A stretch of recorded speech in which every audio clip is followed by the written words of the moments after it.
Welcome to this video. Today we will talk about how to use the Fluctuation-Dissipation theorem with the Solvated Jellium method. This is a method that is available on the software GPAW, and this video is divided in 3 parts. In the first part, I will explain a bit of the theory behind this method, and in the second part, I will explain how to use the Solvated Jellium method in the standard way, so for an optimization, and specifically an optimization of the charge given a certain potential. Finally, on the third part, I will talk about how to use the Fluctuation-Dissipation theorem. For brevity, we call the method FTT-AGM. And this method serves to do ab initio molecular dynamics with potential and charge fluctuation. Of what? Of solid liquid interfaces. So we apply a certain potential. And as it is ab initio, we use density functional theory. This method serves because we want to see what is the effect of the potential on the electrolyte molecules and also on the surface. This is furthermore important because in this way we can estimate or explain some mechanisms that are seen in experiments. This method is based on the Thermopotentiostat approach, and this approach was developed by Dysenbach and co-authors in 2021, and is based also on other papers that here and in the description of this video. So we have to start with the electrochemical cell, in which we have the 2 electrodes that are connected by the electrolyte, or so you can imagine a kind of water with salt again, and then a mechanism that keeps the potential, so that makes the potential stat. And we imagine we can control the potential that is here. Here we want, so for this system, we imagine to build a thermopotentiostat, which means we imagine to keep the temperature and the potential constant. When we want to keep the temperature constant, we let what we do is that we let the system talk to a fictitious heat path, to which the system will exchange energy. Here, we want also to let the system talk or be connected to a fictitious charge path, so that the system exchanges charge to heat. Of course, when we ask the system to be connected to this potentiostat, the system needs to adapt also to the other system, so to the requirement of the other potential we want to have. And this creates a dissipative interaction. So the system will lose energy. However, on average, the system will stay in equilibrium because of some thermal fluctuations. What does it mean we have this fluctuation-dissipation interaction, and how do we describe it? Well, when we have a molecular dynamics simulation, we usually have 2 equations, one equation for the position and one equation for the velocity. How those developed, it depends on the method, like this. It's like for the velocity Verlet. Here, we will add a third equation of motion, and this third equation of motion will be a third equation of motion for the charge. So the dynamics here is just different because of that. Okay, and in this equation of motion, we have 2 parts: a dissipative part and a fluctuation part. So the fluctuation dissipation. So you see the dissipative part with a minus in front of.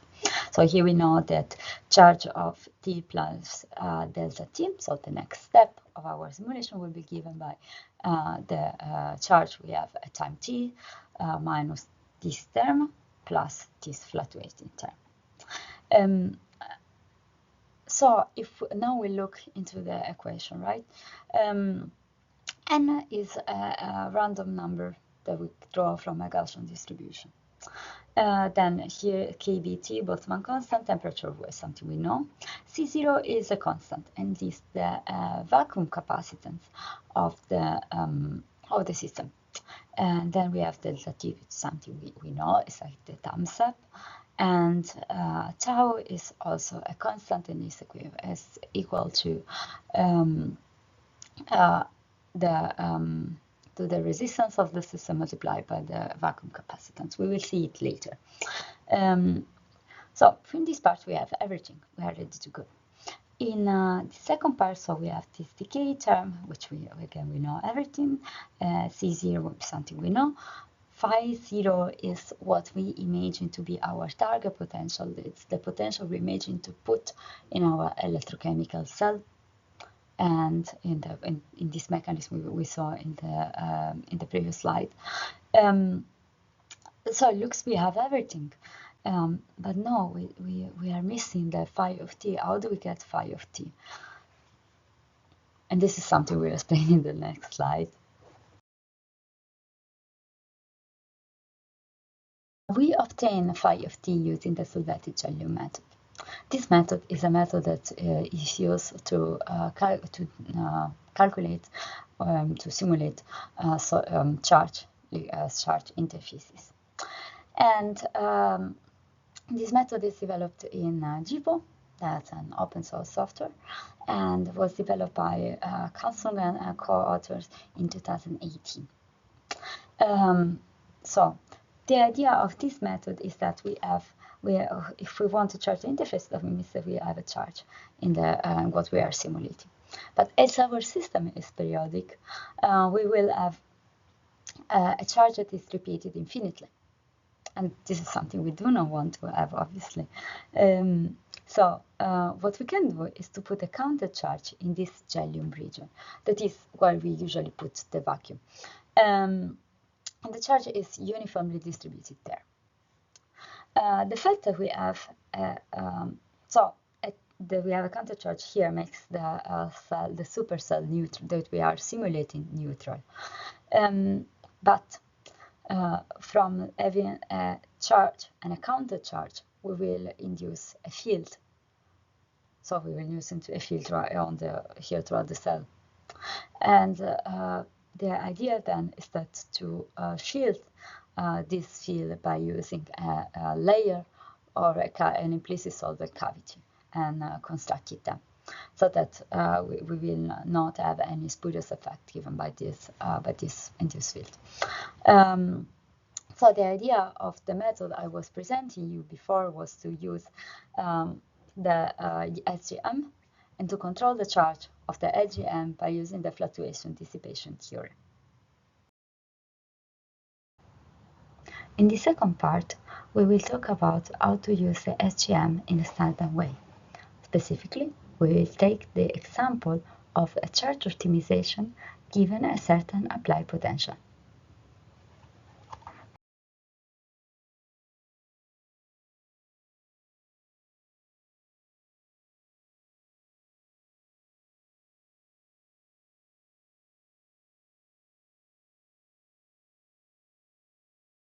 So here we have our gold slab with some water molecules. And so first of all, how do we actually set it up? So we have what we have in our directory is the initial trajectory with the initial structure we need, then our script file, and this will be and these three files are in the output of the SGM, and then like the file to submit the calculation, obviously. So this is the input script of the SGM in order to find the charge given a certain potential. Here we have all the preambles for all the things we need to import. Then here we are reading the structure, setting up the periodic boundary conditions. Here we are setting the implicit solvent cavity, and these are all the parameters to it. Scrolling down, we set the calculator we need. And so these are the LCO, double Z. This is important. This is the file from which we will see the iterations. And then this is the dictionary that the SGM needs.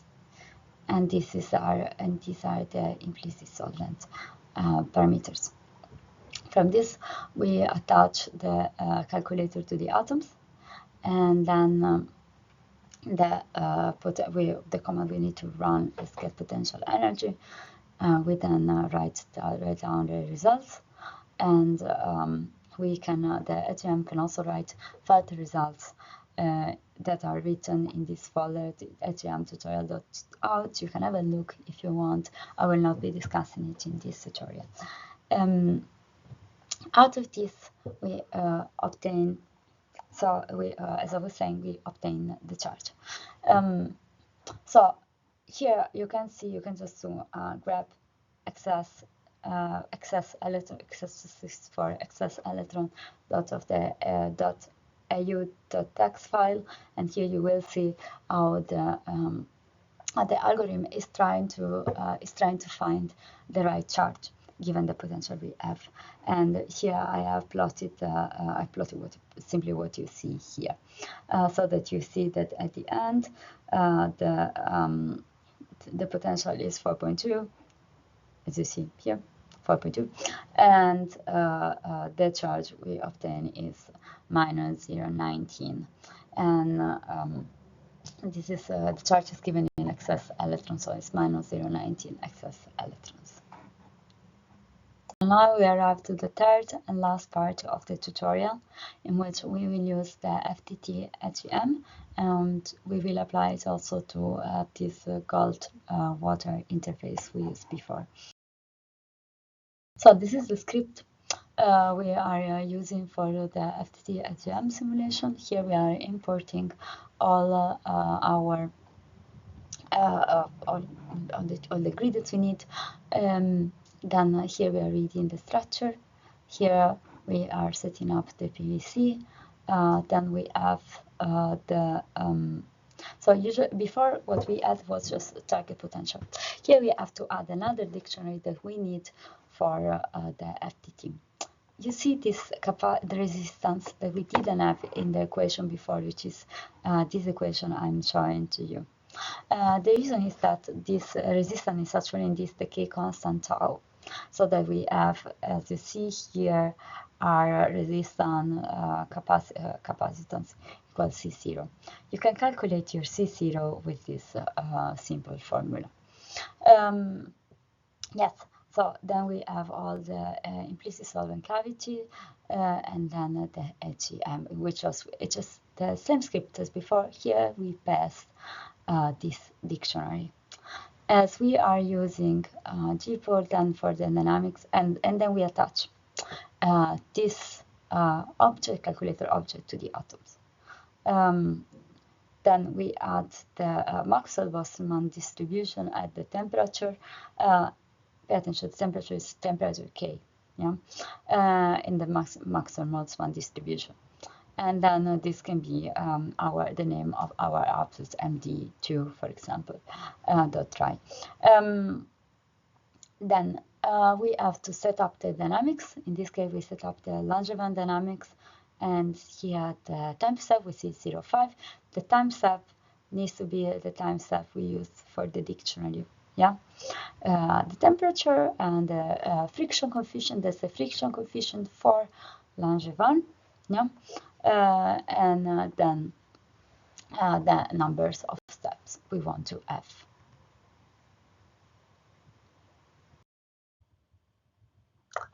In the directory in which we run the script, we have following files. So first of all, we have the input file, which is the file I described to you in the previous slide.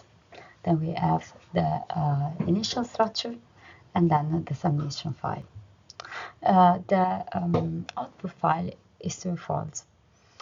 We have the .try file, so here for the 3 iterations, in which we have the position, forces, temperature, kinetic energy, potential energy, and most importantly for this tutorial, we have the HA dictionary, in which we can find the information related to the SGM, so the target potential, the potential at the time you're analyzing, and the excess electrons.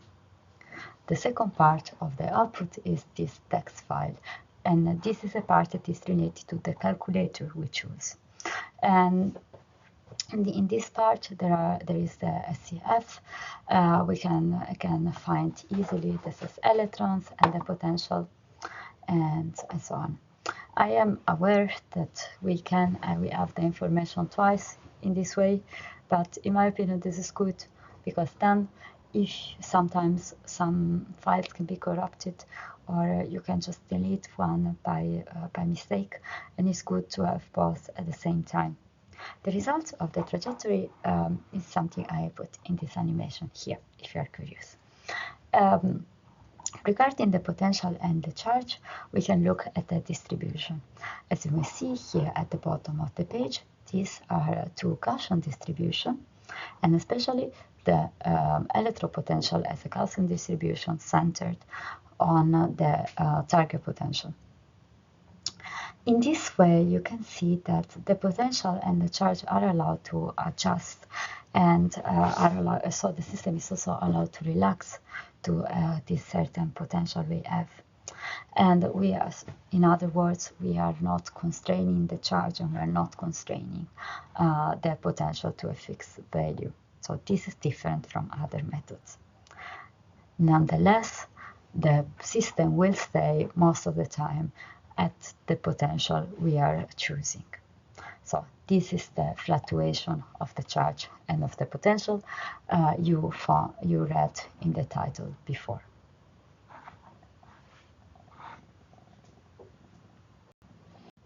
And with this, I would like to thank you for your attention. In the description of this video, I gathered the important literature related to this topic. I also added the link to a repository on GitHub in which you will find all the files I used today.